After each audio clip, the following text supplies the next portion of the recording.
Muchas gracias, Felipe. Ya, disculpa, antes de que empieces, quisiéramos presentarte. Estamos con Mario Díaz de la Universidad Austral, que nos va a dar una charla de genética de la gallina mapuche. Mario, desde ya darte las gracias por esta oportunidad que tenemos contigo para que nos pueda dar esta charla. Así que te dejamos para que tengas las pantallas disponibles para que nos pueda dar esto. Adelante, Mario. Ya, perfecto. Muchas gracias, Felipe. Primero agradecer la invitación de la Asociación de Criadores del Litoral y de Encrucijado San Antonio. Desde ya un año hacia acá hemos generado una dupla virtuosa en este trabajo que se ha convertido para mí como investigador de la Universidad Austral de Chile y para ustedes como asociación y como criadores el trabajo que estamos realizando en Gallina Mapuchería. Les voy a contar. Es una presentación en base, trae cosas bastante interesantes, tocamos algunos conceptos básicos de genética, vamos a ver algunas cosas un poquito más complejas, no quiero entrar mucho en profundidad en eso, pero más que nada ir sacando los mensajes que van a ser necesarios para la actividad de cada uno de los productores en su quehacer. Eh, Vamos a comenzar. Lo primero que quiero hablar es sobre las especies de aves domésticas que tenemos. ¿Por qué quiero enfatizar en esto un poquito? Porque quiero recalcar, me dicen si se ve el cursor, aquí están todas las especies de aves domésticas o en proceso de domesticación que conocemos. Obviamente, la más famosa y la que mayor número de animales contempla a nivel mundial es la gallina. Pero aquí quiero hacer dos comentarios. Primero, en la mayoría de las especies de aves domésticas provienen o de Asia, en el caso de la gallina y varias otras, o de África, y desde allí comenzaron a derivar tanto geográfica como genéticamente hacia las demás latitudes. Pero tenemos dos exponentes en las aves domésticas que son originarios de América. Tenemos al pavo, que es originario de Norteamérica, fue domesticado por los aztecas, y tenemos a un representante sudamericano que es Carina mochata, que también es conocido como pato mudo o pato muscovy, que es originario de la Amazonía brasilera, también comparte con Perú y Bolivia. Y estos son dos ejemplos de dos especies domésticas que desde América han sido llevadas a todo el mundo prácticamente. Y cuando hablamos de gallinas, siempre pensamos que las gallinas llegaron con los españoles, pero hoy día vamos a ver un ejemplo de un ave que estaba en América antes de la llegada de los españoles. Primero, quiero ir un paso más atrás y explicar cómo se llega a generar un animal doméstico. El proceso en general en todas las especies domésticas ha sido el mismo. Comenzamos con la selección de individuos, o mejor dicho, de especies que van a entregarle algún beneficio al hombre, ya sea tanto en alimento, en fuerza o en tracción, en compañía, en apoyo para las labores del hombre. En general, la gallina se domesticó desde el gallo rojo silvestre o el Red Jungle Fowl y desde allí derivaron todas las líneas que conocemos hoy en día. Se comenzó criando en cautiverio este animal y de allí se comenzó a hacer una presión de selección o una intensidad de selección en él. Desde los animales silvestres o desde los ejemplares silvestres, pasando por el proceso de domesticación, no voy a profundizar mucho en ello, pero decir que aquí ocurre el proceso de domesticación, terminamos como resultado el resultado que sacamos desde el proceso de domesticación en términos raciales son las razas indígenas o autóctonas. Ellas son la base biológica de la ganadería. En este caso particular, obviamente vamos a estar hablando de las gallinas, pero también esto se extrapola a las otras especies domésticas. En el caso de las gallinas, o perdón, de las razas indígenas, derivaron en razas ornamentales por un lado y por el otro lado en las productoras de alimentos. De allí, obviamente, con un proceso de selección y mejoramiento genético, terminamos en las líneas que hoy día conocemos de ponedoras y broilers. Este proceso culmina, o comienza, perdón, mejor dicho, con un ave silvestre y termina hoy en día en las líneas domésticas que podemos ver acá. Un proceso bastante largo y de mucho trabajo de selección de parte de los criadores de este animal. Otra cosa que quiero explicar o dejar un mensaje en esta presentación es cómo tenemos que caracterizar un recurso zoogenético animal. Un recurso zoogenético animal son todos aquellos animales que ya habíamos hablado domésticos que le prestan algún beneficio al hombre. La caracterización de los recursos zoogenéticos tiene dos etapas o se divide en dos etapas, la caracterización fenotípica y la caracterización genética. Dentro de la caracterización fenotípica tenemos la caracterización de los sistemas productivos. Es fundamental caracterizar los sistemas productivos ya que aquí vamos a conocer todo el manejo, la alimentación, la sanidad, todas aquellas características que están involucradas en el proceso productivo de los animales. Y la morfología nos vamos a poder definir o conocer las características de estos recursos zoogenéticos. Y la morfología deriva en dos cosas. La faneróptica, que son los colores de plumaje, en este caso colores de pata, de pico, de cresta, forma de cresta, y la zoometría, que son las medidas de las características zoométricas.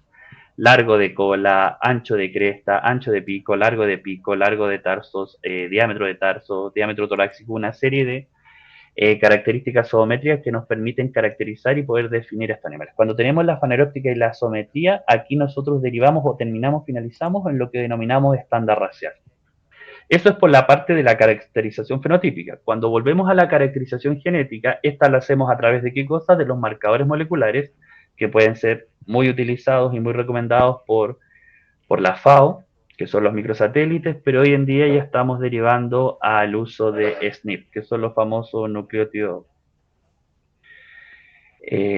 únicos, Disculpa, Mario. polimorfismo de nucleótido único. ¿Perdón? Mario, ¿estás todavía en la página uno? ¿No estás compartiendo completo el...? ¿De verdad? Sí, ¿En cuál estoy? Perdona. en la genética de la gallina mapuche. Oye, yo he avanzado varias láminas. A ver, déjame ver si... No sé por qué no se está compartiendo. No sé si está compartiendo, se está viendo, pero no se ha avanzado.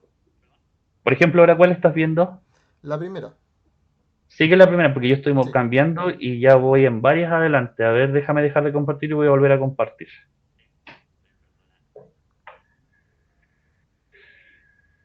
A ver, dame un segundo. Voy a compartir la pantalla completa mejor. Compartir. Voy a ir a la presentación. Ahí está. Vamos a comenzar de nuevo. Ya. ¿Ves el cambio de diapositivas? Sí, claro. Ya, perfecto. Vamos a tener que partir de cero entonces. Pero ya, como ya di la explicación, vamos a ir un poquito más rápido. Primera diapositiva, las diferentes especies de aves domésticas que tenemos. Hacer énfasis en que tenemos dos especies americanas, el pavo y el pato mudo. Y otro ejemplo de especies domésticas americanas sería la gallina mapuche. Seguimos con el proceso de domesticación, comenzamos desde un ave silvestre y esto por una intensidad de selección llegamos a lo que conocemos hoy en día como líneas altamente productivas, en este caso son broilers. Y si se fijan en el proceso del broiler, en un rango menor, no más allá de 50 a 60 años, pasamos de aves de 56 días de menos de 1 kilo de peso a más de 4 kilos de peso. Todo esto es lo que se denomina progreso genético y esto se ha podido llevar a cabo gracias a la selección y mejora genética en los individuos. Y este cuadro voy a volver a hacer un poquito el énfasis, lo que les hablaba de cómo se caracterizan los recursos zoogenéticos. Tenemos que la caracterización de estos recursos zoogenéticos es a través de la caracterización fenotípica y genética. La caracterización fenotípica se realiza a través de la caracterización de los sistemas productivos y la caracterización morfológica. La caracterización morfológica se divide en faneróptica y zoometría y con estas dos generamos lo que conocemos todos como estándar racial. La caracterización genética se hace a través de los marcadores moleculares que pueden ser microsatélites o SNP, que son polimorfismos de nucleótido único. Todo esto a nosotros nos permite llegar a la definición que conocemos como asignación racial. Cuando comenzamos acá al principio con un animal o con una población de animales, que ahí hay que hacer el punto que uno trabaja a nivel de población, pasamos por las etapas de caracterización y vamos a llegar a lo que denominamos asignación racial. ¿Qué es eso? Decir a qué raza pertenece una población de individuos. Ya vamos entrando en algunos conceptos que creo que no son muy novedosos para la gran mayoría. Me he llevado a la grata sorpresa de que la gente ha hecho muy común en su lenguaje estos conceptos de genotipo y fenotipo. Saber primero que el fenotipo es todo aquello que nosotros vemos, colores, formas, tamaños, comportamientos, y el genotipo son la base genética, en caso a nivel de genes, que permiten o modelan en parte este fenotipo. Vemos acá la famosa ecuación del fenotipo, que el fenotipo, que esto es por la sigla en inglés, P es igual al genotipo más el ambiente más la interacción entre ellos dos. Como resultado tenemos un fenotipo. Algunos autores hablan de que el ambiente juega un 70% en el fenotipo final de los animales en este caso y el genotipo solo un 30%. Y hoy en día ya se piensa de que estamos llegando en algunas especies a llegar a ese límite de ese 30% y, y que ya lo que vamos a tener que comenzar a trabajar en su momento es más que nada cómo vamos modelando el ambiente. Yo creo que todavía en varias especies no hemos llegado a este famoso concepto que se conoce como límite de especies. Yo creo que en las aves todavía nos queda bastante por hacer y más que nada también todavía yo creo que estamos entendiendo recién en muchos casos esta interacción entre genotipo y ambiente que da como resultado fenotipos distintos. Resumiendo, el fenotipo es todo aquello que lo vemos, el genotipo está, entre comillas, al interior, obviamente en la parte genética, a nivel de ADN, que son lo que codifican o manejan en parte este fenotipo. Algo ya que se usa bastante en algunas especies es el carotipo. ¿El carotipo qué es? No es nada más allá que cómo se ordenan todos los cromosomas de las especies, en este caso del Gallus domesticus. Se separa en macrocromosomas y en microcromosomas. La dotación diploide de la gallina son 72 cromosomas, de los cuales 2 de ellos son sexuales, y en este caso particular decir que en el caso de los animales tenemos la nomenclatura X y Y, en el cual en el caso de los animales el macho es el que coordina el sexo, ya que es el que tiene el cromosoma distinto, es lo que se conoce como eh, no se me olvidó el concepto. Pero en el caso de las aves, la que da es la heterogamética, ahí está. El heterogamético en el caso de los mamíferos es el hombre y en el caso de los machos, perdón, de las aves es la hembra.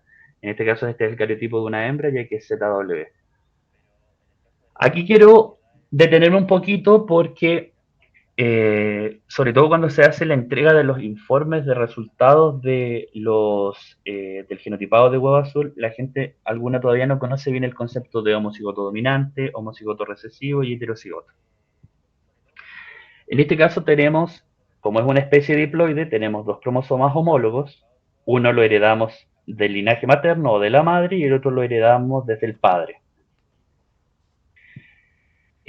Cuando vemos el lugar o la posición de un gen, es lo que se denomina locus. Podemos ver que tenemos varios locus dentro de un cromosoma y el conjunto de locus lo denominamos loci. Cada variante o cada secuencia distinta que tengamos dentro de un locus lo consideramos alelo. Si se fijan en este caso tenemos el alelo con B mayúscula y el alelo con B minúscula. En este caso de las A es el mismo alelo y en el caso de la P también es el mismo alelo. Cuando tenemos las dos variantes alílicas dominantes, esto se conoce como homocigoto dominante. Cuando tenemos las dos variantes recesivas, es lo que se conoce como homocigoto recesivo. Y cuando tenemos una dominante y otra recesiva, es lo que se conoce como heterocigoto. ¿Cómo lo llevamos esto a la práctica? Tenemos el locus E, aquí tenemos los diferentes genotipos para el mismo locus y podemos ver que cada uno de estos genotipos deriva en fenotipos diferentes. Aquí y sumado a lo que ya habíamos conversado de la caracterización fenotípica, vemos que cada uno de estos fenotipos también lo derivamos en una población racial o en un grupo racial o en una raza. Los tipos de dominancia o conocer la dominancia también es importante para entender cómo la genética va jugando con los diferentes alelos que podemos encontrar en la población. Primero tenemos la dominancia completa. ¿Cómo se define la dominancia completa o qué es la dominancia completa? Tenemos al homocigoto dominante, tenemos al heterocigoto y al homocigoto recesivo. Tendríamos tres genotipos. Pero en el caso del fenotipo, Cuando nos vamos al fenotipo de estos genotipos, vemos que el homocigoto dominante no tiene ninguna diferencia con el con el heterocigoto. O sea, fenotípicamente son iguales, perdón. Y en el caso del recesivo, obviamente hay una diferencia en el fenotipo. Cuando vamos a la dominancia incompleta, también tenemos los tres mismos genotipos, pero vemos que el heterocigoto se tiende a parecer mucho al homocigoto dominante, pero no es igual. Y si tenemos, ya aquí tendríamos tres fenotipos distintos. En el primer caso solo dos, en el segundo tendríamos tres. Cuando hablamos de codominancia, vemos que tenemos los tres genotipos y ya tenemos tres fenotipos. Y si se fijan, el fenotipo del heterocigoto es un fenotipo intermedio entre los otros dos. Es una mezcla. En este caso, tenemos negro y blanco. El fenotipo intermedio del heterocigoto es gris. Y existe, que no se considera no se conoce un tipo de dominancia, pero sí se conoce como acción genética aditiva. Estos ya son caracteres cuantitativos y aquí vemos en el fenotipo vemos una escala de fenotipos. Pero eso tiene que ver más que con la dominancia, sino que tiene que ver con los alelos que posea cada uno de los individuos. Obviamente va a ser negro si tiene ambas variantes, estos son dos alelos distintos,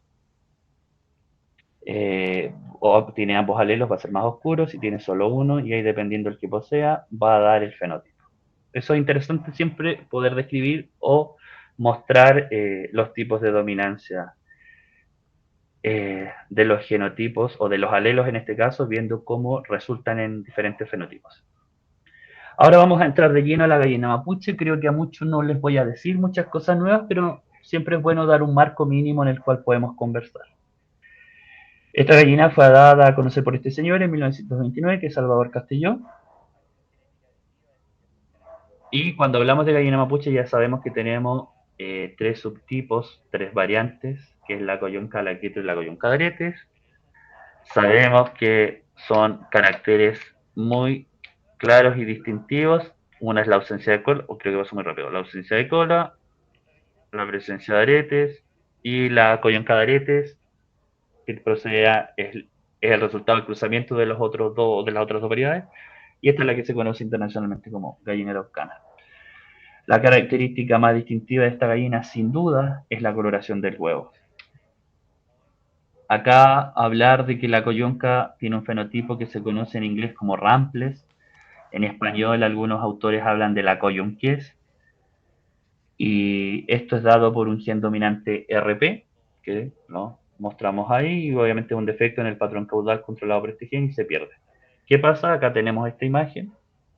Mostramos una gallina normal y una gallina coyunca y vemos la pérdida ósea, de estructuras óseas, del individuo homocigoto dominante comparado con los individuos homocigotos recesivos. Se ven, hay una gran pérdida de vértebras en los animales coyoncos. Hay dice araucana porque este trabajo se hizo con animales que no están en Chile.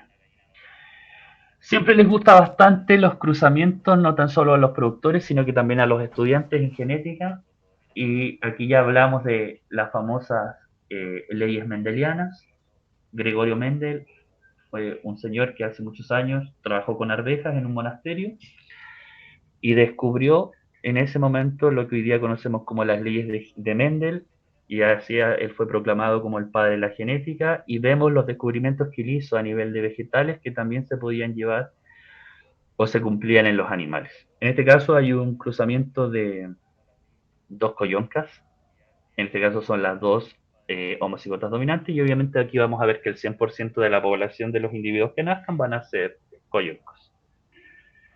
Coyonco por normal, hacer el énfasis en que cuando hablamos de normal o silvestre son aquellos genotipos o fenotipos más comunes.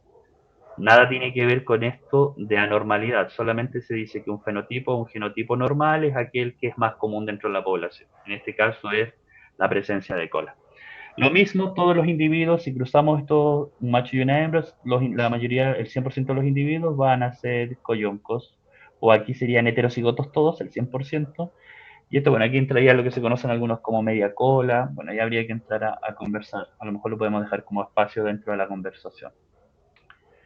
La quietro, lo mismo, un gen dominante T, que es esta presencia de estos aretes en las mejillas, no se cierra el canal auditivo, queda expuesto y crecen esos aretes, pueden ser bilaterales o unilaterales, dependiendo el animal. Lamentablemente los homocigotos dominantes mueren al día 18 de desarrollo, así que todos los individuos que presentan aretes son heterocigotos.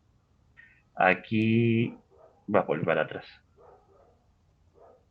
Quietro por quietro, sabemos que vemos aquí que los individuos homocigotos no, no nacen, por lo tanto se modifican las proporciones mendelianas. Tenemos ahora que en vez de 1 es a 2 es a 1, tenemos que solo es 2 es a 1, hay un cuarto de individuos que no nacen y tenemos 2 tercios de individuos que presentan el fenotipo Quietro, pero tenemos un tercio que no lo presenta. La pregunta aquí o la conversación que siempre surge al ver este cruzamiento es si consideramos o no parte de la población racial estos individuos como Quietro, ya que no van a presentar el fenotipo con aretes. Quietro por normal, tenemos solamente un cuarto de individuos que presentan este fenotipo. ¿Y dónde encontramos estas gallinas o dónde están presentes en los sistemas de traspatio? En general, hoy en día el sistema de traspatio de la gallina mapuche se ha ido modificando, pero en general el traspatio se considera como un pequeño número de personas, perdón, un pequeño número de aves que se crían cercanas a la vivienda y que cumplen o le prestan algún, ya sea tanto de carne o huevos, a quienes controlen o manejen la unidad productiva. Este es un trabajo hecho ya hace varios años por una profesora de la Universidad de Concepción. Ella vio la cantidad de razas, o la cantidad más que de razas, de fenotipos con los cuales convivían con la gallina mapuche, y vemos que hay una gran cantidad de fenotipos que hasta ese momento, cuando yo hice la investigación, convivían. Aquí tenemos el primer indicio de mestizaje. Y ahora les voy a hablar del trabajo que nosotros publicamos como grupo. Este es el primer trabajo que se hace a nivel de genética de poblaciones, que se hace con gallina mapuche chilena. Lo publicamos el año pasado, lo comenzamos a trabajar en pandemia. Fueron alrededor de 3 años de trabajo, sumando todas las barreras sanitarias y todos los problemas que se vivieron en pandemia hizo que esta investigación se alargara tanto en el tiempo. Pero en general, y quiero dejar claro, hacer un pequeño comentario, la investigación, para que tenga un producto o buenos frutos, dicho de otra manera, necesita tiempo. Y eso hay algo que también hay que transmitírselo a los productores. Las cosas no se hacen en un rato, sino que esto necesita tiempo y otra cosa más fundamental aún, necesita recursos. Pasando a este trabajo, primero antes de entrar a contar los resultados de este trabajo, quiero definir el concepto de población. Sabemos que tenemos un individuo. Ese individuo pertenece a una subpoblación que puede ser su raza, y una población total o metapoblación también le llaman, son al conjunto de razas. Este trabajo, insisto, fue hecho en pleno periodo de pandemias. Esto fue lo que conllevó mi trabajo de titulación para mi máster en genética. Solamente en 3 comunas, si se fijan, son comunas vecinas. ¿Qué significaba eso? Que eran las comunas que podíamos nosotros poder ingresar en periodos de barreras sanitarias. En general, estas comunas andaban bastante parecidas en los permisos, entonces eso nos permitió hacer un muestreo, si bien es cierto, más pequeño, pero estar dentro de esa zona geográfica. No podíamos, imposible podernos mover más allá incluso de la provincia de Cautín. Aquí muestro este cuadro, se muestran todos los individuos y las razas que se incorporaron dentro de este estudio. Fueron varias, fue Brahma, bueno, vamos a ver acá. Fue Quietro, Cogote Pelado, Brahma Armiñado, Coyón Catrintre, Coyón Cadaretis y Plymouth Rock Barrado. Brahman y Plymouth Rock fueron las poblaciones de referencia y las poblaciones en estudio fueron las demás. Si se fijan ahí en rojo están las 2 poblaciones de referencia, que son poblaciones que se mantienen dentro de los sistemas de cría lo más pura posible, por lo tanto nos permiten hacer comparaciones, todo esto a nivel genético. ¿Qué utilizamos? Utilizamos microsatélites. Los microsatélites son secuencias que están en los cromosomas, como ya habíamos visto, y podemos diferenciar entre homocigotos, heterocigotos. La metodología es la que se demuestra acá. Dentro de las poblaciones que visitamos, se seleccionaban machos y hembras, se les tomaba una muestra de sangre, a esta muestra se le extraía el ADN, se utilizaban los partidores según la FAO para estudios de diversidad genética en gallinas, se hacía todo el trabajo en laboratorio, se secuenciaba, se hacía todo el análisis informático y con eso podíamos llegar a diferenciar los genotipos de las aves. Y estos genotipos en general a nosotros nos permitían hacer estudios de genética de poblaciones, ¿ya? Que, bueno, después les voy a mostrar el trabajo que estábamos haciendo en otros genes, en monogenes, que se le llama, o en genes de efecto mayor, pero en este caso es para poblaciones, para genética de poblaciones. Poder calcular el estadístico F, en el caso del FCT, que compara la subpoblación con las demás poblaciones. Aquí vemos cuánto se separa una población de otra, un indicador fundamental a la hora de estudios poblacionales, ya que aquí nos va a permitir, en este caso, supongamos que esta es una población de gallina mapuche, cuánto se diferencia la población de la gallina mapuche con Plymouth Rock, con Brahma, con Cara Blanca, con Menorca, con cualquier población que ustedes quieran. El FIT también nos ve cómo está a nivel de individuos con la población total, es un indicador bastante bueno a nivel genético, y el otro que yo creo que es fundamental es el FIS, que es el coeficiente de endogamia, y nos muestra qué tan endogámica está la población, o la subpoblación en este caso, que es en este caso sería por raza. Qué tan endogámica está la población de gallina mapuche en ese caso. Algunos resultados, vemos que el FIS fue negativo, el FIS tiene valores de +1 a -1, más cercano a los números positivos es una mayor endogamia, más cercano a los números negativos es una mayor exogamia, es lo contrario. Por lo tanto, ¿qué nos muestra aquí? La exogamia nos muestra que aquí hay flujo génico y más que nada que hay mestizaje. ¿Qué es la endogamia? ¿O qué es el problema de la endogamia? En términos sencillos, la endogamia es el cruzamiento entre individuos estrechamente emparentados. En otras palabras, parientes. ¿Cuál es el problema de la endogamia? La endogamia beneficia que aparezcan alelos deleterios recesivos. ¿Por qué? Porque si se fijan, acá tenemos un individuo, una hembra y un macho en este caso. El macho es portador de estos genes recesivos, no le genera ningún problema en su fenotipo, pero sí lo porta.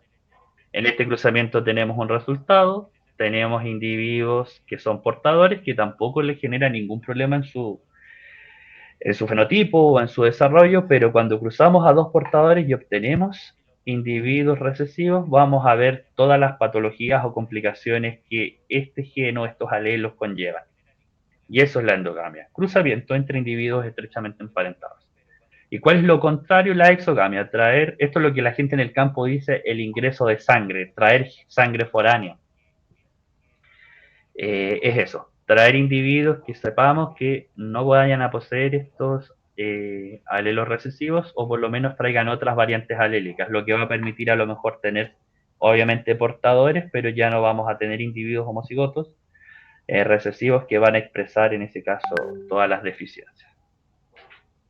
La distancia genética, esto a nosotros nos permite ver cuántos se parecen o se están acerca genéticamente una raza de otra. Se fijan aquí, estas dos razas son más parecidas entre ellas que con estas otras, y estas otras son más parecidas entre ellas que estas y estas otras. Están más cercanas genéticamente. Esto ya es más genética evolutiva, no quiero entrar en tantos detalles, sí decir que, por ejemplo, la mayor distancia genética que pudimos encontrar en este estudio fue entre Plymouth y Brahma, y es algo que obviamente lo esperábamos, un linaje americano, una raza americana y una raza asiática que ha tenido más que nada su desarrollo en Inglaterra, en Alemania, bueno, en Europa y en América también. Y las más cercanas fue Coyonca de Aretes con Quetro, que es obvio.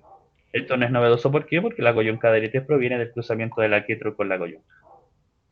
Formamos dos clados, en ellas tenemos a Trinche y Coyonca, y en otro a Plymouth Rock, a Quetro, a Coyonca de Aretes y Brahma. Y si podemos ver aquí, Brahma y Plymouth Rock son las que se diferencian igual, como dos grupos separados.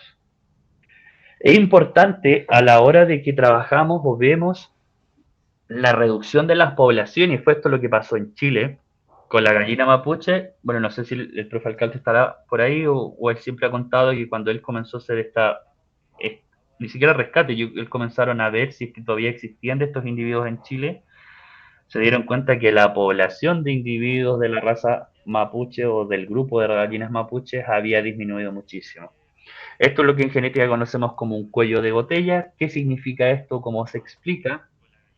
Que el tamaño poblacional de una raza, en este caso, o de una población, mejor dicho, de individuos, se ve pero abruptamente disminuido.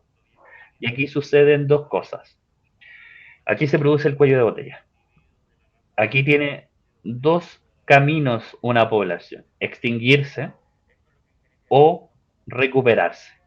Pero ¿qué pasa? Cuando la población inicial tenía una alta diversidad genética, con el cuello de botella se pierde. Aquí lo que también pasa es lo que se conoce como efecto fundador, que sobre todo es lo que está pasando ahora cuando traemos razas o se están ingresando razas foráneas.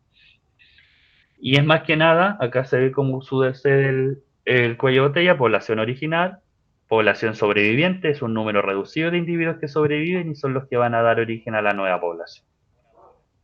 Si se fijan, si lo vemos en términos de diversidad genética, obviamente hay una gran disminución de ella. Tenemos a lo mejor el mismo número de individuos o tenemos más individuos que antes, pero si nos vamos en términos de diversidad genética, vemos que esa disminuyó muchísimo.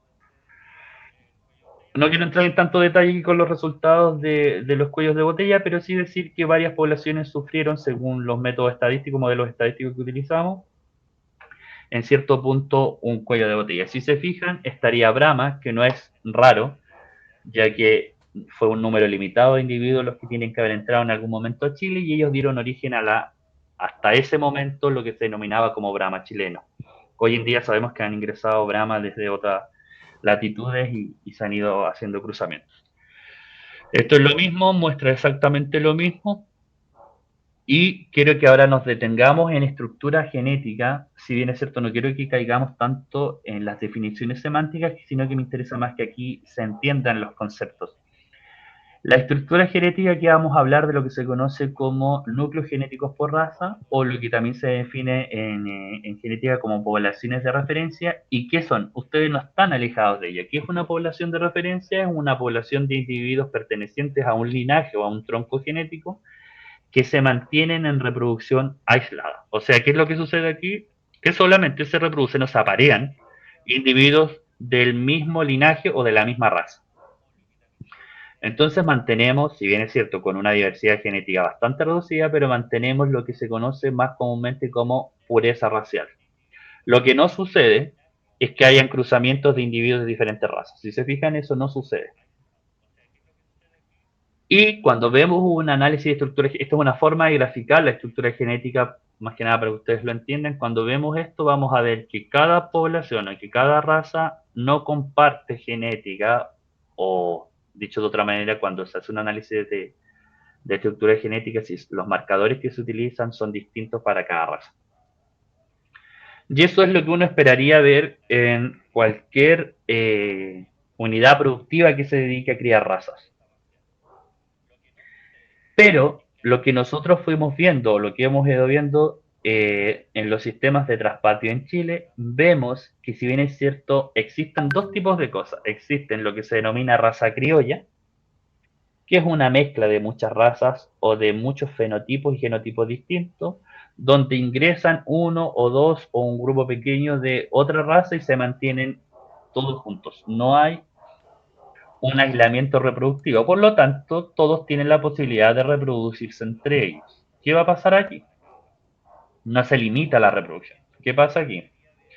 En generaciones siguientes vamos a ir encontrando individuos que se denominan de fenotipos intermedios. ¿Qué significa? Que son evidente mezcla entre individuos de razas diferentes.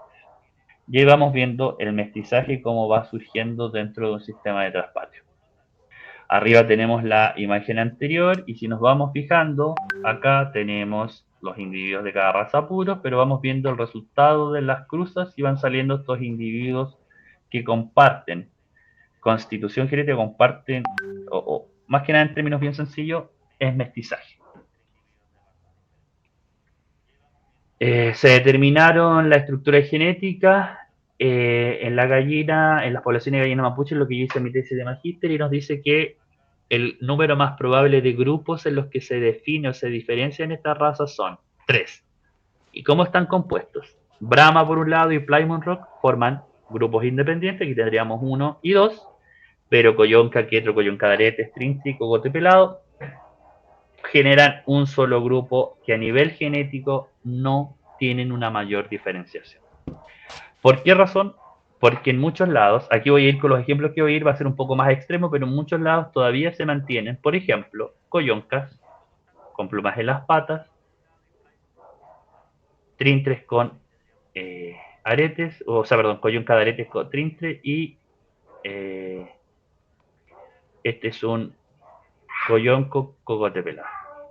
En general estos individuos ya es raro verlos en los sistemas dedicados a la cría de animales de exposición.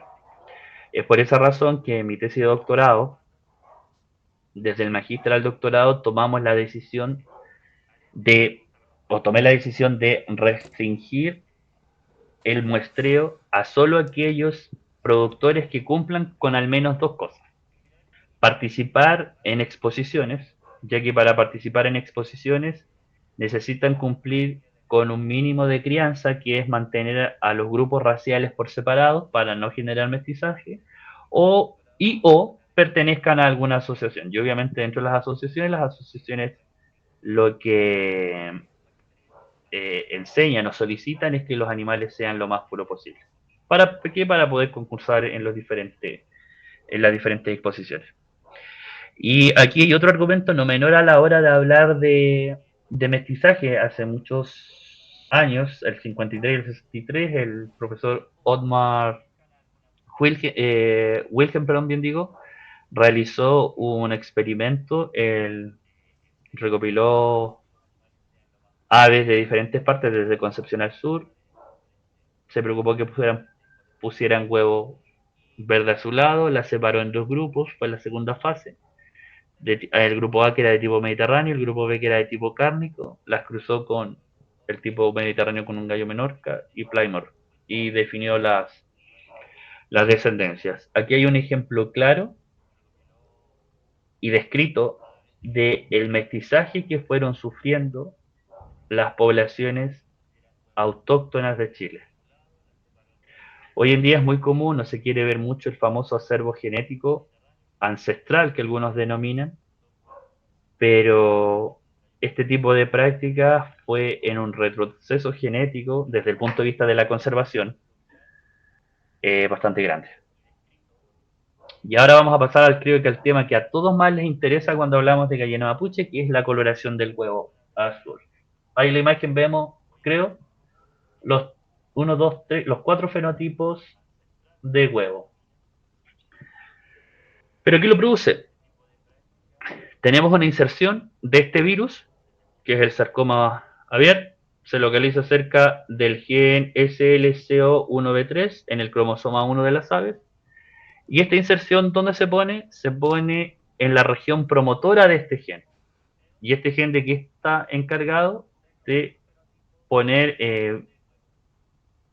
o aumentar el transporte de la biliverdina en el oviducto y en el útero. Y esto es lo que genera estas coloraciones. ¿Cómo se ve esto? Aquí tenemos el cromosoma 1, tenemos una inserción de 4500 pares de bases, o sea, es una gran inserción de mucho material genético que está en la gallina mapuche en comparación al alelo, en este caso silvestre o recesivo, que es bastante pequeño.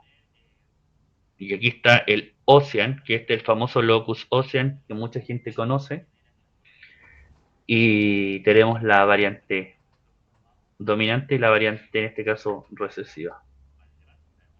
¿Cuál es la problemática del huevo azul? Y aquí la vamos a describir. Felipe, ¿estás por ahí? Sí, Mario, estamos por acá. ¿Alguna consulta hasta el momento o Sí, algún tenemos un par comentario? de consultas. La primera dice, con respecto a a la genética, voy a abrir la pantalla para que me puedan ver. No sé si tú también puedes abrir la pantalla, Mario, para que te Voy a puedan dejar ver. de compartir porque no me deja compartiendo. Dame un segundo.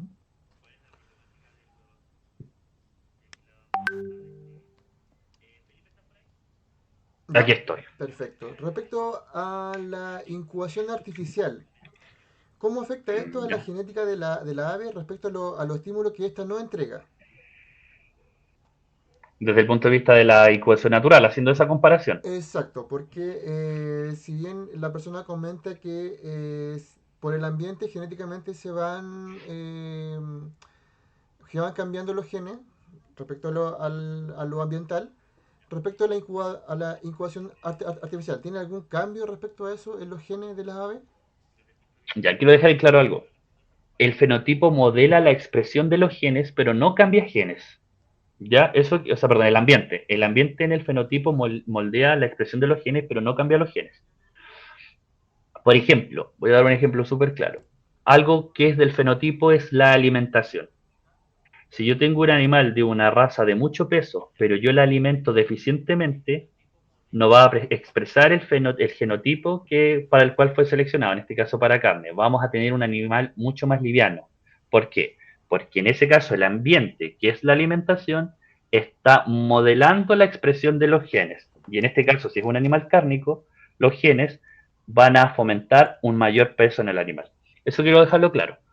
El ambiente, chuta, pero ya no vamos a entrar en temas tan porque está la epigenética, pero ese es otro mundo que lo vamos a ver yo creo en algún momento, sino quedémonos en términos generales, el ambiente no va a hacer un cambio en la variante alélica, sino que va a modelar cómo ésta se expresa en el fenotipo, ¿ya? Por esa parte. Ahora retomando el tema de la incubación artificial, mira, más que la incubación como tal genera alguna modificación en los animales, es la cría de estos animales, cuando ya nacen. Obviamente, muchas cosas que les puede enseñar la madre desde el punto de vista desde la incubación y la cría natural, no se les va a enseñar a los pollitos desde el punto de vista de la incubación artificial. Pero si la pregunta iba directa a genes, no hay modificación.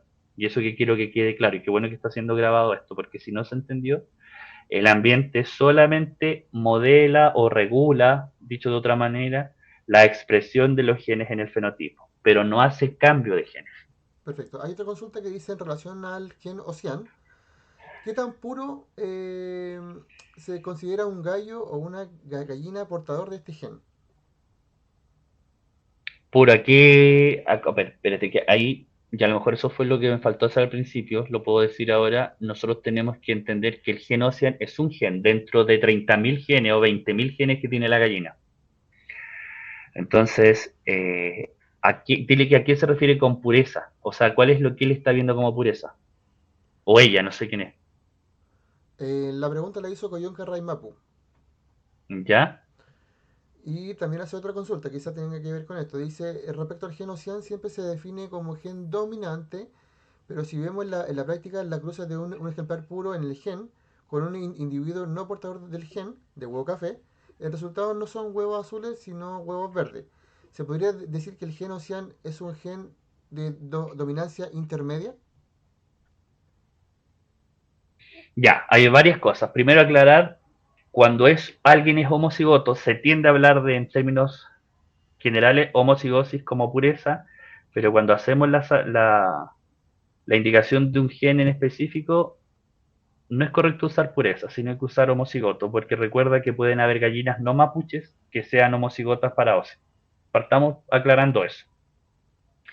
Segundo, el tema de la coloración, el concepto más correcto sería decir codominancia, en el caso del ejemplo que está dando esta persona, más que dominancia intermedia. Ya.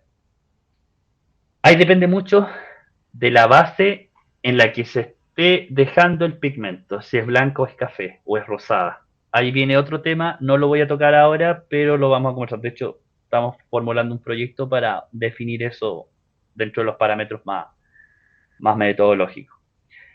Pero sí, hay gente que dice que yo genotipo mis animales, o las hembras en este caso, desde el color del huevo. Y cuando es verde, y no azul o turquesa, mejor dicho, digo que es heterocigota en vez de una homocigota dominante. Pero sí hay dominancia, o sea, ahí hay que tener claro los conceptos. Cuando uno habla de dominancia es cuando se va a expresar un solo alelo. Cuando uno habla de codominancia se expresan los dos, pero ahí entra el tema de la base en la que se ponga el pigmento. Es otro tema.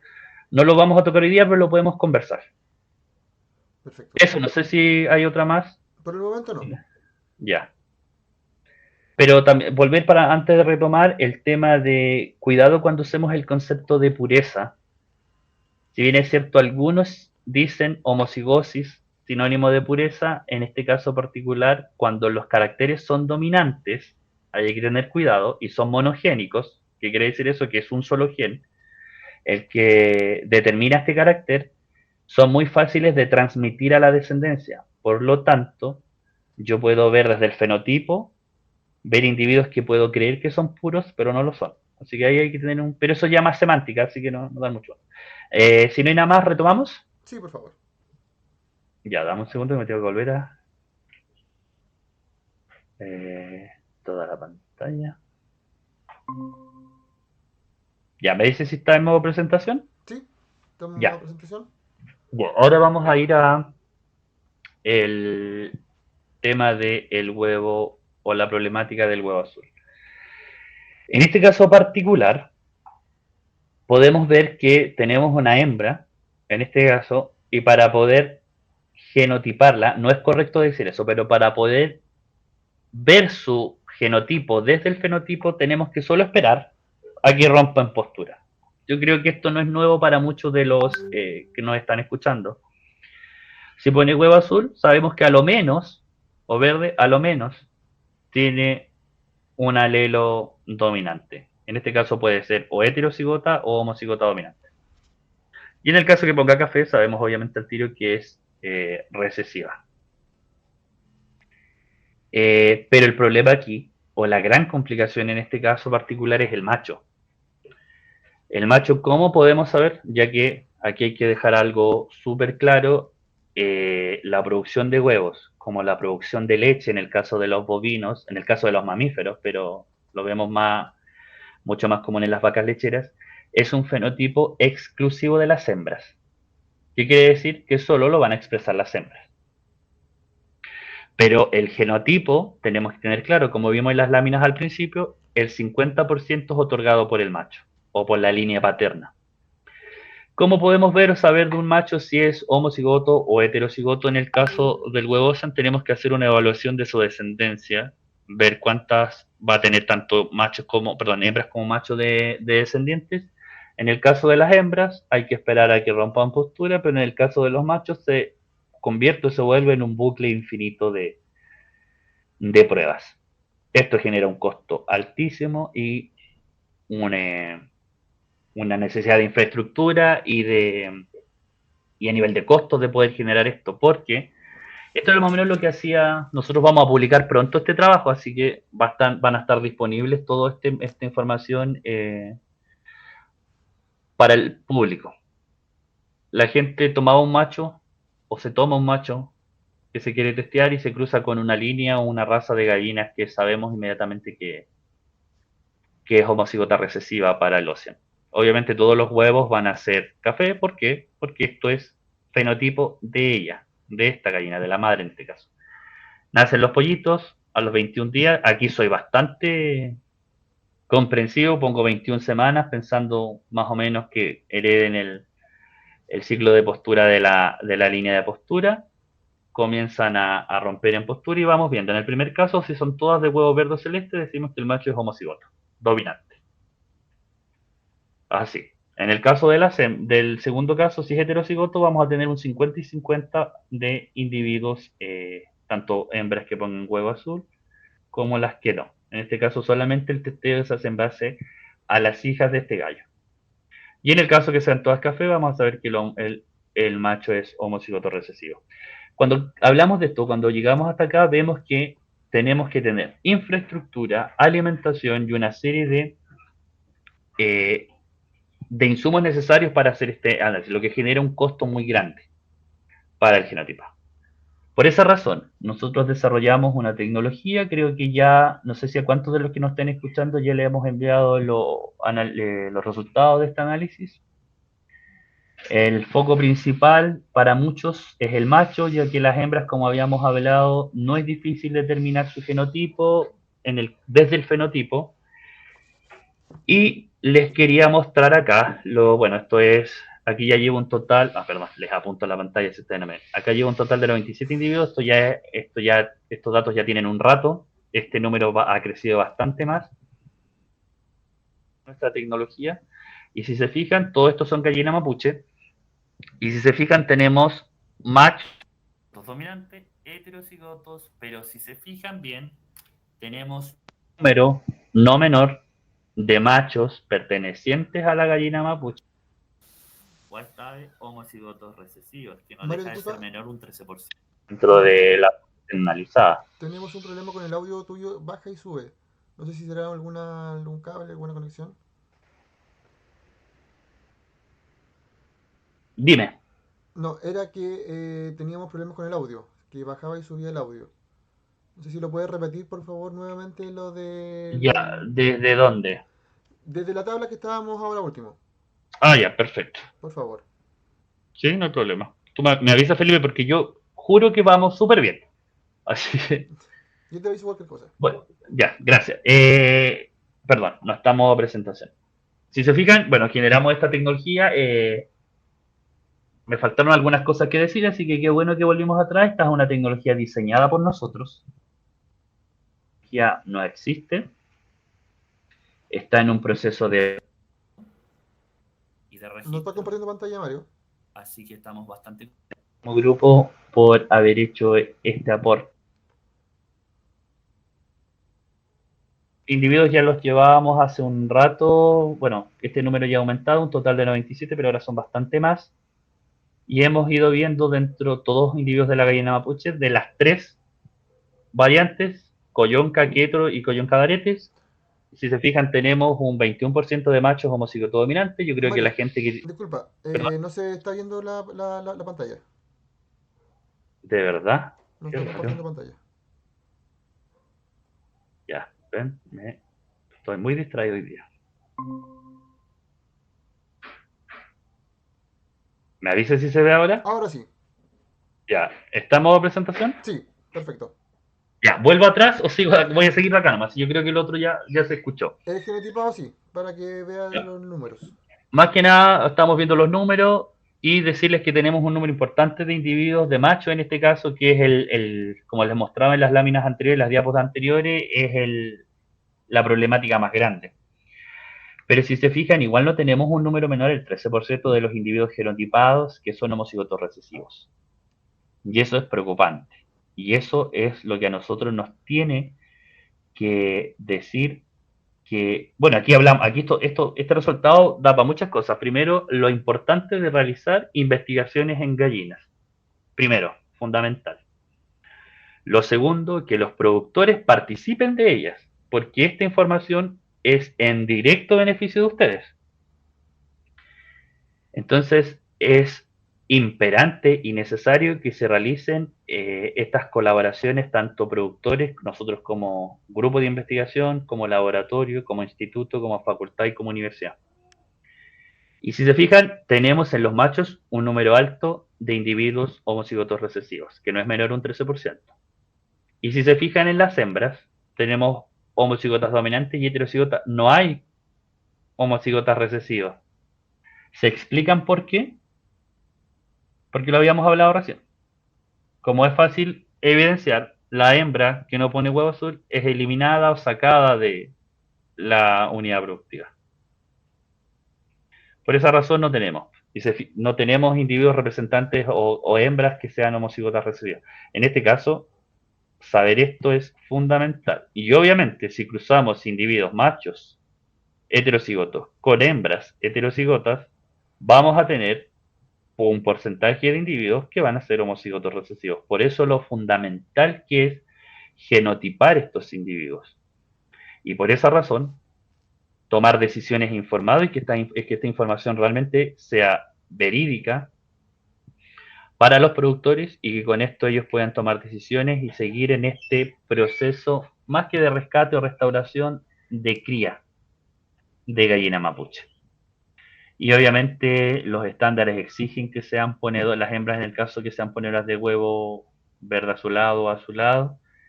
Y yo creo que con el tiempo esto se va a ir volviendo parte de la exigencia de los individuos que se críen para que puedan optar a concursar o a ser ejemplares o a ser reproductores de esta raza.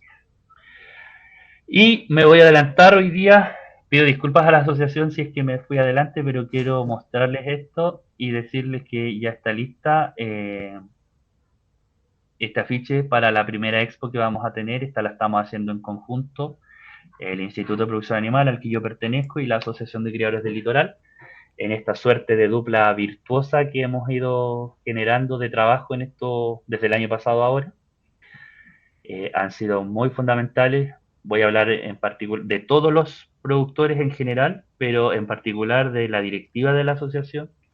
Ha estado muy dispuesta y ha sido parte, en gran parte, de todo esto que hemos ido generando hasta hoy día. Está solo el afiche de la exposición que vamos a tener el día 29, pero el día antes, el día 28 de noviembre de este año, va a haber un seminario. Ya cuando estén definidos los expositores, vamos a informarlo a través de las redes sociales. Y creo que es esa mi participación de hoy día. Perfecto, Mario, te damos las gracias a nombre de la Asociación Criadores del Litoral por el tiempo y bueno, ya vamos casi una hora de presentación, así que tenemos varias Sí. consultas de varias gente, así que vamos a empezar con eso. La primera dice, ¿una ave hembra que pone huevo verde puede ser doble gen o cian? Como, perdón, disculpa, una hembra Una ponedora de huevo hembra verde. ponedora de huevo verde puede ser doble gen o cian. Habría que genotiparla. Ya, Ya ahí entonces sabemos. existe la posibilidad de que sí.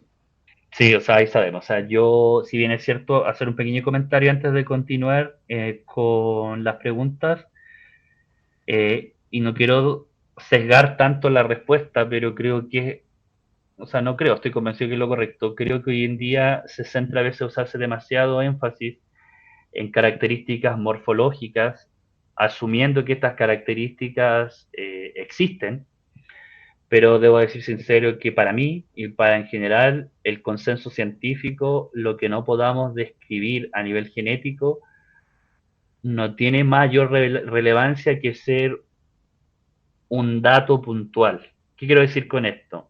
Quiero decir que, por ejemplo, en este caso mismo del huevo azul, yo para decirte que realmente si es doble, tiene las dos copias de Ocean dominante, es genotiparla.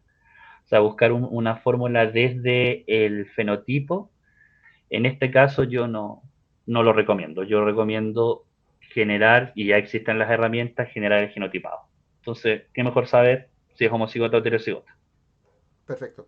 Otra pregunta que relaciona a eso mismo. ¿Qué pasa con las aves que no son homocigotas? ¿Las descarto? Eh, a esa persona le puedes preguntar cuál es el objetivo de su unidad productiva, Ya. porque todas las decisiones se tienen que tomar en base a los objetivos de la unidad productiva. O si me está escuchando, que te responda Sí, más no, abajo. pero que me responda. Si su objetivo es la cría de animales que cumplan con el estándar y dentro del estándar que sean ponedoras de huevo solo de huevo azul, obviamente en ese caso él decide en sacarlos. Si el objetivo de ese criador es la conservación, no, Perfecto. porque estás perdiendo acervo genético que te pueda servir en el momento. Porque si tú te vas limitando, imagínate, porque aquí hay que tener claro algo, yo son pocos los productores que conozco que tengan más de 100 gallinas de mapuche, en general el número es bastante menor. Algunos no superan los 10 animales, los 20 animales. Entonces imagínate genotipas los 20 animales y solo 3 te dan homocigotos dominantes. Vas a reducir tu acervo genético a 3 individuos, vas a generar una endogamia tan alta que en pocas generaciones vas a empezar a ver problemas. Perfecto. Dice otra pregunta. Con respecto a los aretes, ¿estos se deben presentar desde que nacen? En mi caso yo reviso los pollitos desde el primer día y hay algunos que no los presentan. Sin embargo, después de cumplir 2 meses, empiezan a aparecer. O sea, ¿poder hacer así? Mira, yo eso, pero eso es más como una práctica, o sea, obviamente el fenotipo de los animales se va a evaluar cuando los animales sean adultos. Así que si dentro de ese periodo que está desarrollando, si llegara a la adultez, aparecen los aretes, no hay problema. Igual hay microaretes, unilaterales, bilaterales, bueno, depende. En general eso es, yo creo ya también va en decisión de cada criador. Perfecto. Dice Javier Cortés. ¿Cuántos alelos de huevo café existen? ¿Y en cuánto de ellos está afectando hoy el acervo genético de la gallina mapuche? ¿Cuántos alelos? Pregúntale si se pregunta va en base a variantes alélicas o a porcentaje de individuos que transmitan el alelo no ósean. No, Chuta, pero perdón que retruque tanto las preguntas, pero es que necesito más información, más insumos. perfecto. Vamos a esperar entonces que Javier Cortés pueda responder lo que tú estás diciendo para que podamos nuevamente tomar la consulta. Tengo otra. Dice, las aves ancestrales, me refiero a que deben ser las hace muchos años atrás, ¿eran ¿Sí?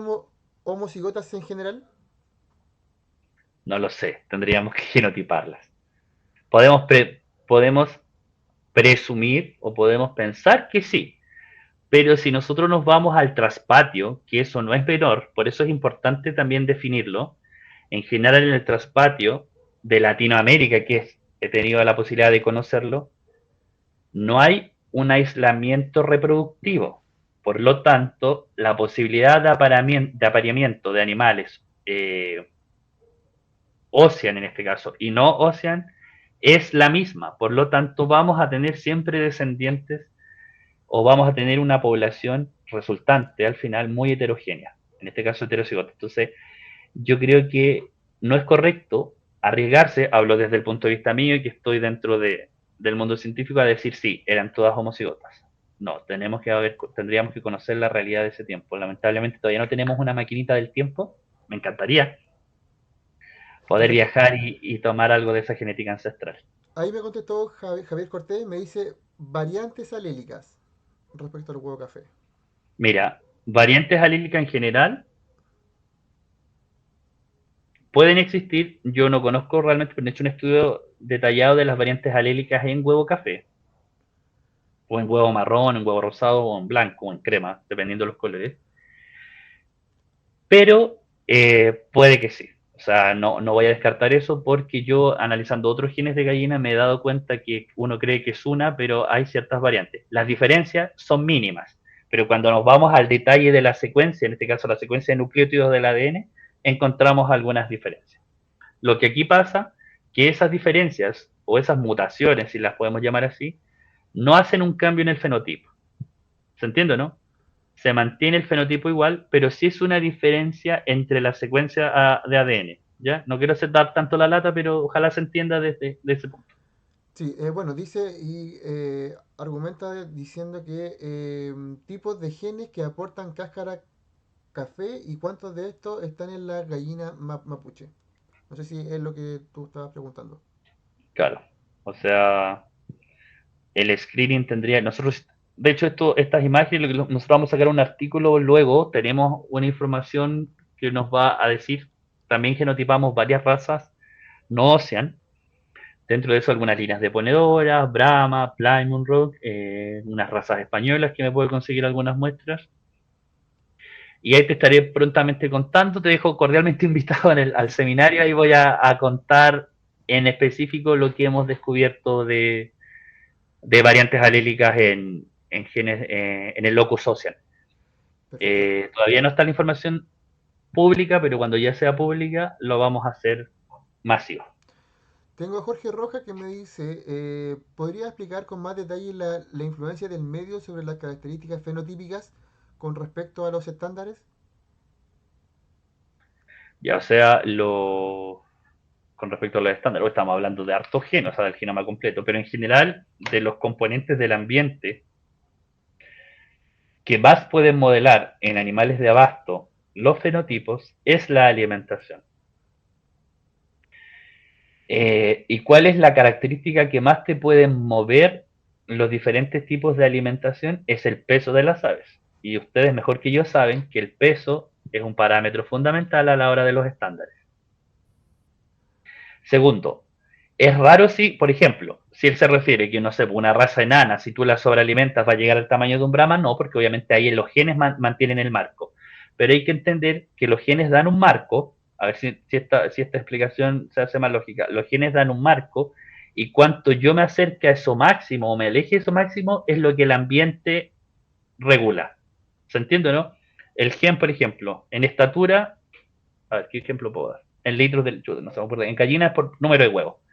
Yo tengo una raza que pone un número entre promedio, en la primera postura, 200 huevos.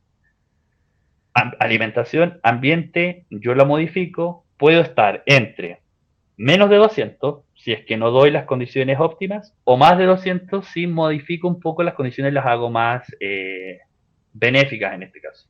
Pero los genes siempre van a ser un marco. Nunca, por ejemplo, una raza enana va a llegar a pesar y a medir lo que pesa una raza gigante. Perfecto. Pero en ese sentido es como el ambiente modela la expresión de los genes. No toqué nada de expresión aquí, pero creo que a lo mejor va a ser importante hablarlo en el futuro. Perfecto. Tengo a la señora Jimena Pequel, me dice, así como el gen del huevo azul, ¿podríamos testear más adelante el gen correspondiente a los aros? Eh, Jimena, la Jimena si la conozco ya es del sur, sí, la Jimena está, sí, estamos haciendo un trabajo, creo que, no sé si se lo comenté la vez que nos vimos, pero estamos haciendo un trabajo donde vamos a ver variantes alélicas en el gen de los aretes. ¿Por qué nos interesa conocer bien ese gen? Porque es una condición letal. Entonces, como es una condición letal, hay un porcentaje de individuos que no logran nacer. Entonces queremos ver si existen individuos que tengan las dos copias y nazcan. No lo sabemos, porque por dominancia, o sea, por análisis de progenie, por estudio de progenie, de cruzamientos de individuos quietos, se da que siempre un cuarto es el que no nace. Pero dentro de esos otros tres cuartos, ¿estamos seguros que no hayan individuos homocigotos? Y eso es lo que estamos tratando de averiguar. Buena pregunta. Tengo otra pregunta. Mauricio Criador dice, ¿existen quetros homocigotos dominantes respecto al gen asociado a la formación de los aretes? ¿O todos, o Creo que la todos los respondimos individuos recién. vivos son heterocigotos? Bueno, justamente lo que estábamos hablando ahora. Luego estamos hablando, sí. Si existe Vamos algún a descubrir, examen ¿cómo se para llama? identificar esos genes en esta ave, Dile que los estamos desarrollando. perfecto. O sea, más, si me están escuchando, yo dile. Entonces, dice, entonces no es una raza, entiendo como fenotipo, sino un gen. Es decir, tenemos un gen con diferentes fenotipos, dando un continuo cruzamiento. No sé a qué se refiere Ah, Juan Facundo. ¿a qué se refiere? Sí, que dé un poquito más de información para contextualizar la pregunta. Perfecto. Dice Aves entre el lago. Buenas noches. Es una consulta. ¿La flor de haba no es color mapuche o en collón casoquetros?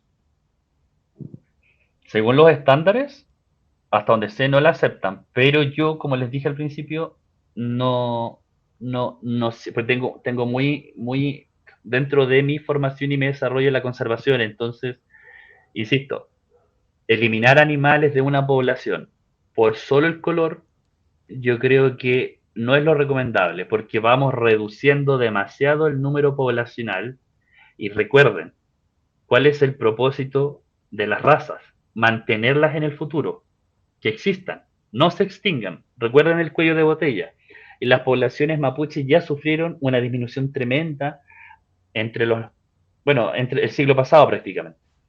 Por lo tanto, seguir reduciéndola de dos formas. Primero, eliminando animales, que si bien es cierto, estamos de acuerdo que las asociaciones exijan sus estándares, bien, yo ahí no voy a entrar a criticar eso, pero tampoco eliminen aquellos animales que no cumplan el estándar, porque recuerden que la gallina mapuche, ¿qué es lo que la hace mapuche? Tres genes, o tres caracteres mejor. Aretes, falta de cola, huevo azul. Entonces, solo tres genes de un genoma completo hacemos una presión de selección tan grande que vamos a tener problemas en el futuro. Por esa razón, y lo que más me cuesta de repente hacerle entender un poco a la gente en general, es que una cosa son los animales que se crían para competencia y otra cosa es estas palabras que se usan de repente tan grandilocuentemente como rescate, recuperación, conservación, que muchas veces se usan pero no se conoce realmente la definición de esos conceptos. Y cuando hablamos de conservación, no podemos eliminar nada o mantener el mayor número de accesiones posibles dentro de la población. Porque en ese caso hay que sacarse un poco la mirada del individuo más y ampliar la mirada a nivel poblacional y que esta población tenga una permanencia en el tiempo. O sea, yo creo que todos los que trabajamos con gallina mapuche queremos que en 100 años más sigan existiendo gallinas mapuches. Perfecto. Dice, ¿existe un estudio que dé qué tan metizada está la gallina mapuche? Sí, lo estamos realizando en mi tesis de doctorado. Perfecto. Entonces vamos a tener Así que, nuevos resultados. sí. Otra consulta. Si una quetro no tiene aros, ¿sigue siendo quetro? ¿Qué dice el público? Es una pregunta muy controversial. Sí, ¿qué dice el público? Yo les voy a dar mi... Bueno, porque no tenemos la retroalimentación, pero yo les voy a dar mi opinión como investigador. Pero me gustaría saber también la opinión de las personas, no sé, Felipe, si, no, no, bueno, va a ser medio complicado generar una pregunta ahora, pero ya yo les voy a dar mi explicación. Insisto, creo que se lo dije hace un momento. No podemos discriminar un animal solo por no poseer una variante alélica. La quetro ya tiene una disminución grande en su población de un cuarto de los individuos que se formen, ya que no logran nacer porque esta condición es letal, cuando es homocigota dominante. O sea, ya tenemos un cuarto menos, nos quedan 3 tercios. Si a esos 3 tercios tú le restas un tercio más de individuos solo porque no tienen aretes, estás haciendo una reducción en el número poblacional muy grande, por lo tanto peligra la conservación de esos individuos. Por eso que los mensajes de hoy día ojalá sean fundamentales desde el punto de vista de la conservación. Y esto ya, pero aquí hay que hacer también, hay que tener clara la escala. Primero a nivel de criador, después a nivel de grupo de criaderos dentro de una comuna, después dentro de una región y dentro del país. Entonces, a esa escala tenemos que ver cómo se está haciendo en este caso, la conservación, porque eso también, lo que te decía al principio, depende mucho del objetivo productivo que tenga cada uno de los productores. Y eso ya es parte de cada quien. Ahí no se puede hacer mucho, pero sí lo que se puede decir es que hay que tener la visión desde la conservación. Y si un animal a veces no cumple mucho con las características para ir a una competencia, no significa que ese animal sea eliminado, ya que ese animal puede contener dentro de su acervo genético características valiosas. Y es por eso que es fundamental que los productores participen dentro de las investigaciones.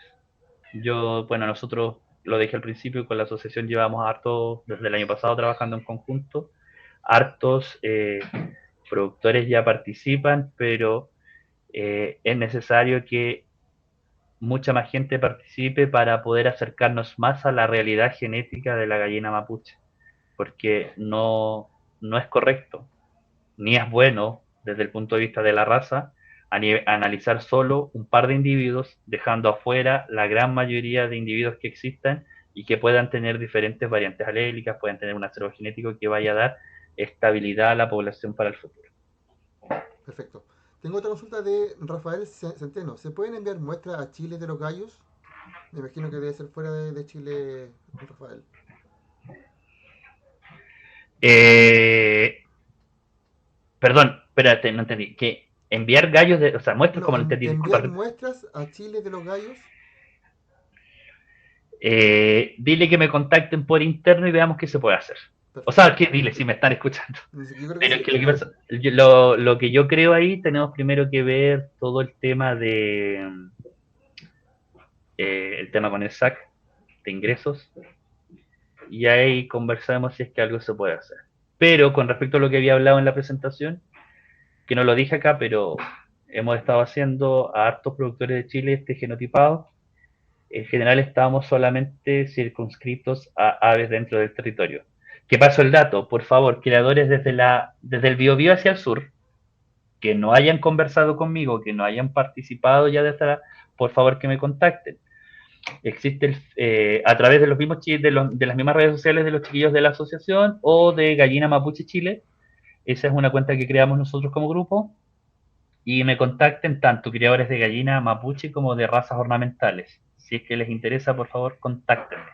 Así al igual, productores del norte de Chile, del norte grande y del extremo norte. Si es que existen productores de gallina mapuche allá o de gallinas ornamentales, contáctenme dentro de la próxima semana o de la subsiguiente. Y el tema de las muestras, mira, sería variable y habría que conversarlo. Perfecto. Tengo otra consulta de Raúl Molina. Dice, hola Mario, gracias por tu presentación. ¿Existe alguna técnica que nos permita muestrear y analizar los niveles de expresión del gen o cian para saber si un animal puede expresar de mejor manera esa característica? Sí, sí existe. Eh, pero pregúntale. Dale como si estuvieran conversando.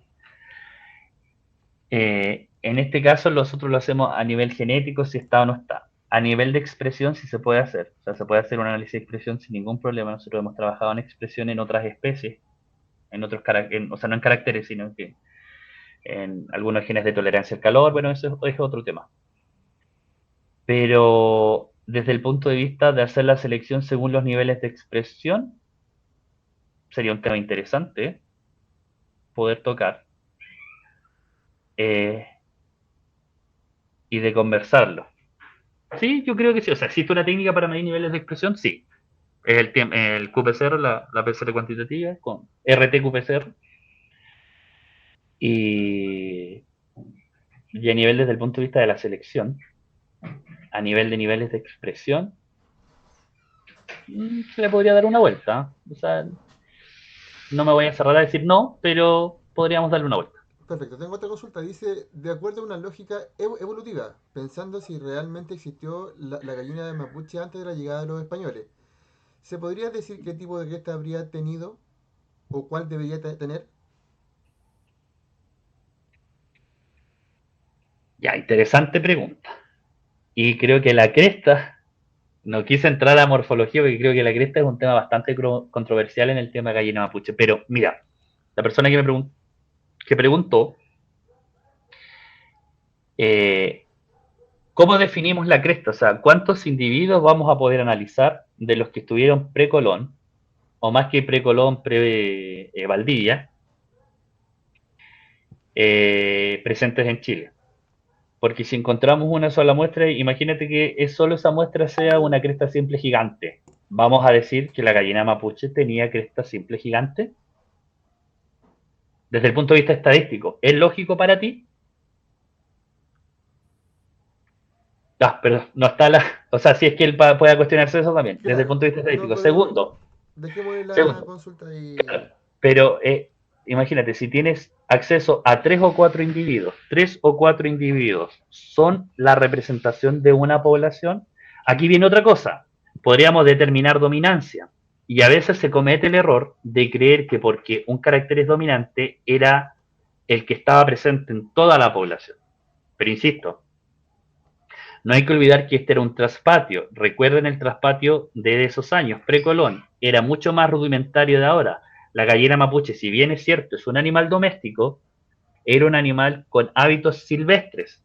Por lo tanto, no tenía, o sea, yo todavía no me he encontrado con nada que diga que personas del pueblo mapuche criaban gallinas confinadas o encerradas y las mantenían por... No, sino que era toda una convivencia en el traspatio, que es el patio de la casa, y ahí había, dudo que haya, a lo mejor uno o dos gallos pueden haber habido, o menos, o más, y la posibilidad de reproducción de uno y otro con las diferentes gallinas era prácticamente la misma. Entonces yo creo que, viéndolo desde ese punto de vista, es difícil decir que era un solo tipo de cresta. Si nos vamos a los registros arqueológicos, podemos decir de las muestras que se encontraron, pero eso no es argumento suficiente para poder definir una población en base a eso. Perfecto, Es tengo otra consulta. Dice... No, no, más que consulta es un comentario de Araucana Argenta José Aquino. Quetros sin su arete sería un Quetros sin mutación. Y Raúl Varela, respecto a eso mismo, nos comenta que un criollo de Quetro no puede traspasar el gen ET. Sí, estamos claros de eso. No entiendo hacia dónde va su comentario, que desarrolle más la idea a lo mejor. Ya vamos a esperar que desarrolle un poquito más la idea. Y, a ver, más preguntas acá.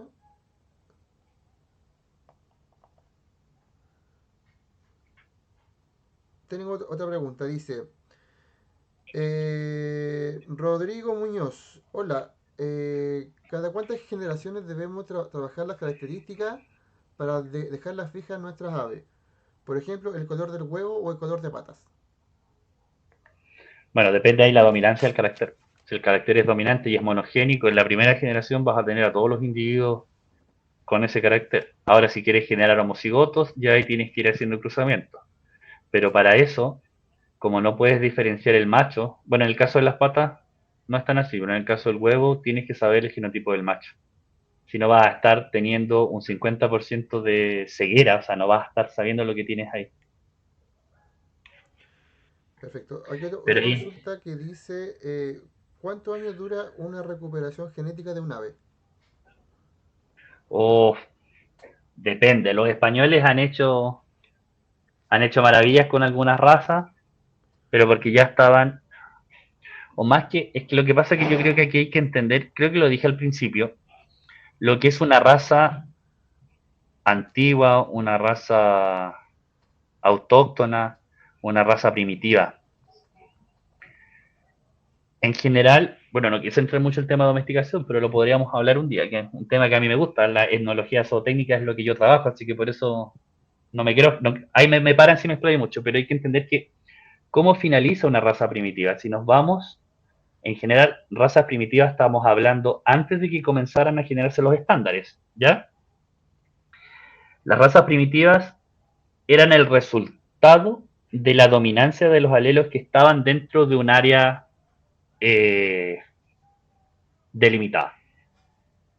O sea, si la gallina era de una isla, era muy difícil que ingresaran gallos de afuera, entonces empezaban a cruzar individuos del mismo lugar. Por lo tanto, ahí empezaban a aparecer los fenotipos más dominantes a mantenerse, y eso llevó a la derivación de una raza que puede haber sido primitiva. Pero después viene toda la época victoriana, saliendo de la época medieval, también en España, en la península ibérica, en Gran Bretaña, donde cada condado quería una raza particular. Entonces decían, nosotros vamos a tener una vaca roja, un caballo rojo, un perro rojo, estoy inventando, pero para que me entiendan. Y los de al lado no, nosotros vamos a querer una vaca blanca, un caballo blanco, una gallina blanca, un perro blanco, y los del otro lado negros. Entonces ahí ya fue más intencionada la selección.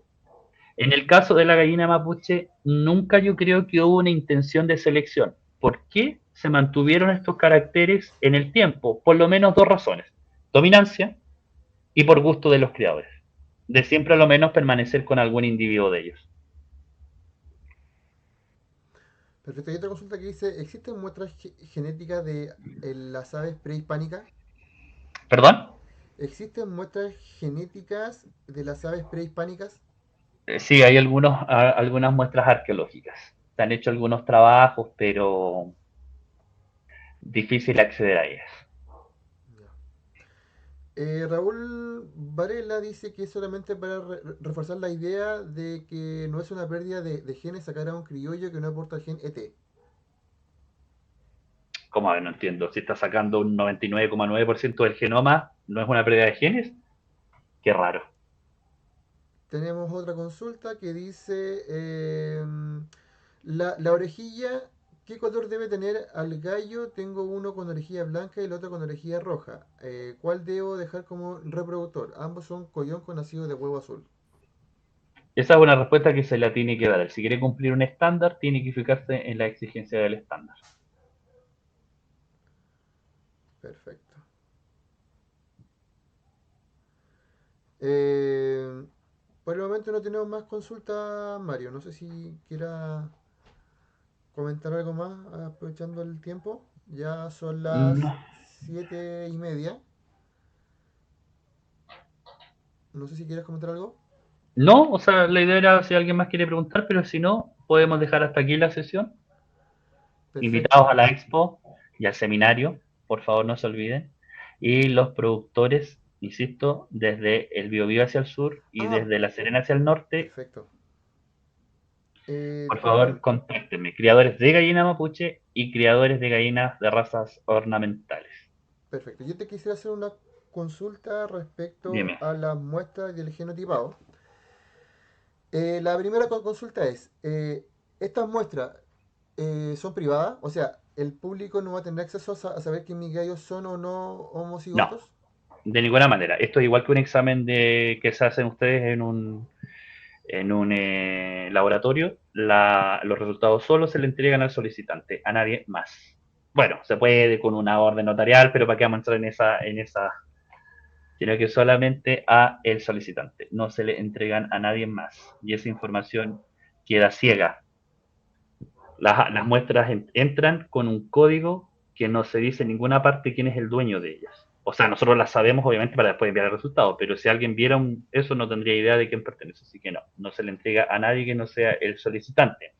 En este caso me ha pasado con algunas muestras que las solicita la asociación, pero es la asociación la solicitante a través de su directiva, que eso es otra cosa, porque ahí el solicitante sería la asociación y la gente que envió las muestras a través de la asociación, obviamente me imagino que sabe que van a llegar a través del solicitante.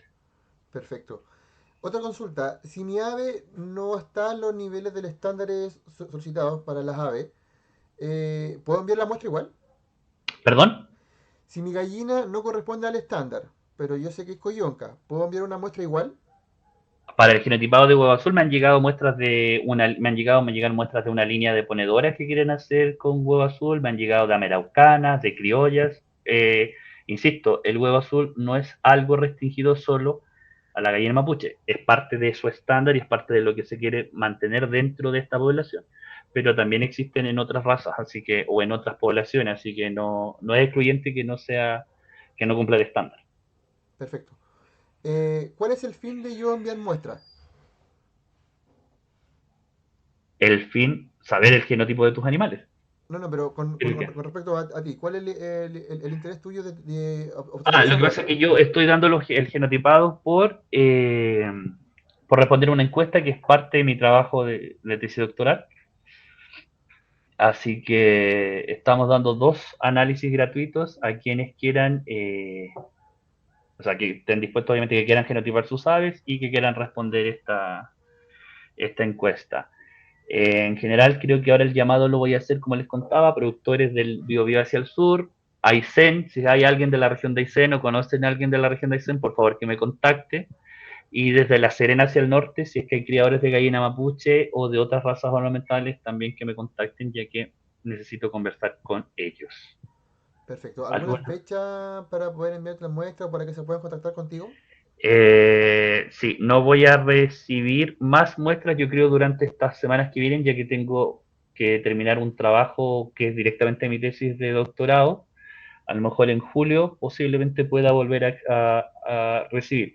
Quiero dejar claro, no significa que si la muestra llega hoy va a estar el resultado mañana. Las muestras llegan, yo las guardo y cuando tengo el tiempo para poder analizarlas los hago. ¿Ya? Que eso dejarlo claro para que la gente no crea que esto es algo instantáneo.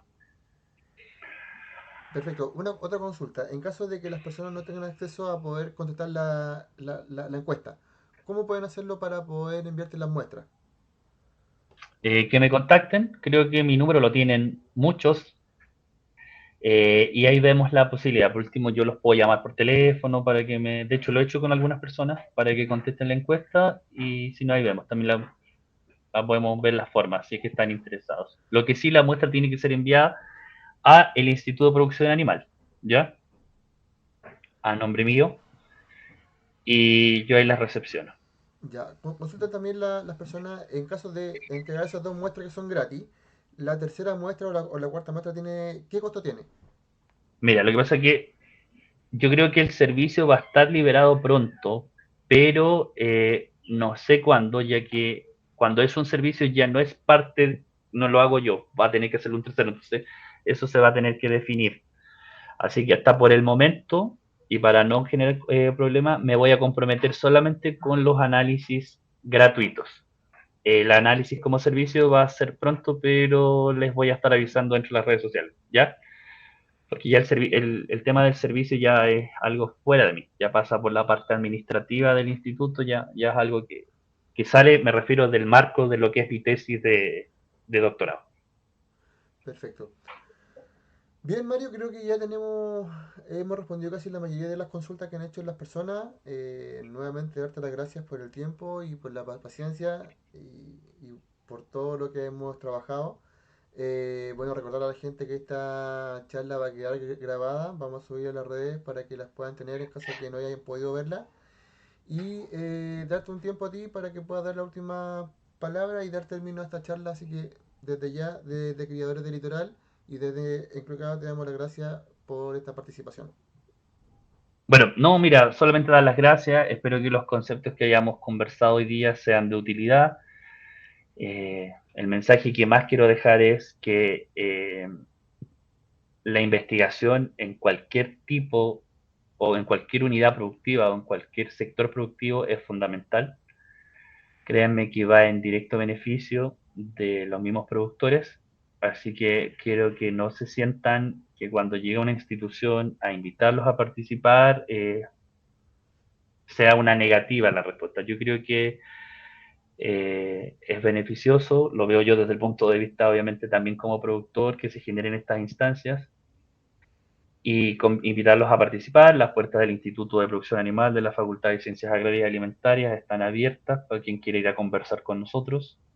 Si bien es cierto, mi trabajo particular son las gallinas, ahí hay profesores y académicos que trabajan en las otras especies. Y también decir que gran parte de este trabajo, si bien es cierto, yo hoy en día estoy aquí sentado conversando con ustedes, pero en general este gran trabajo es el producto del esfuerzo de todos los productores que llevan años dedicados a esto, o sea, no podemos negar eso. Si la gallina mapuche está viva hoy en día en nuestro territorio es gracias a la gente que comenzó a criarla, a recuperarla, a buscarla y a criarla hoy en día.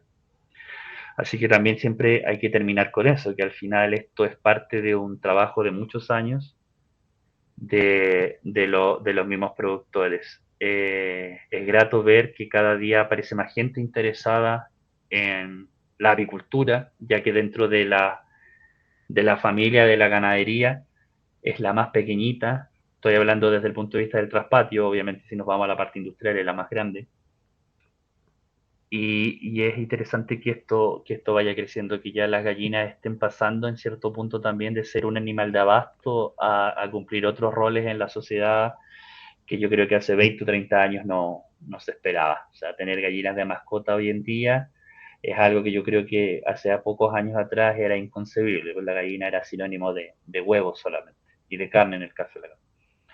Eso, agradecer la invitación a la Asociación de Criadores del Litoral, a Encruecados, de ti, Felipe, de Sara, de Manuel, que nos hemos vuelto una suerte de dupla, o sea, me refiero desde las instituciones, una suerte de dupla virtuosa que estamos generando cosas en esto, invitando a la comunidad a que conozcan nuestro trabajo y que pierdan el miedo a participar y a acercarse a las universidades. Si bien es cierto, y esto lo quiero reiterar, para hacer ciencia hay que tener paciencia y recursos, si eso es lo fundamental.